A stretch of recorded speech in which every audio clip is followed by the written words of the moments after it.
اون نمازی که تو در فکر خیانت و دروغ و فریبستی از اون نخونی بهتر است. زنده یاد علی شریعتی میگه ترجیح میتم در سرک به یاد خدا باشم به جای از اینکه در مسجد به فکر بوتایم باشم. دوزی بوت خو نمیگی، از این ملت قهرمان صفت دیگهش من بود نو بخر پشت مسجد بار صبح برداره نیست برداره نیست جبلق کنان برس نمیونه پایلوج برو. ملت قهرمان است. نماز خواندن آمده بود دوزی میکنه.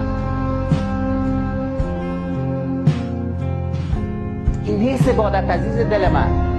نماز آدم خدا قبول داره، از یک انسان قبول داره، از ملت دوزه که نمازش چی کنه. خدا به ما تو نیاز نداره. دین به خاطر است که در این دنیا سربلند زندگی کنی، با اون دنیا نامده. یک زندگی بدبخت داریم، شکر مسلمان هستیم، رگاره ببنده بسیار مسلمان قوی هستیم. صفتایتان خود دیدیم دیگه چند بشه که من در راه آمدم در موتر رسیدم. آموزش شروع از دل من.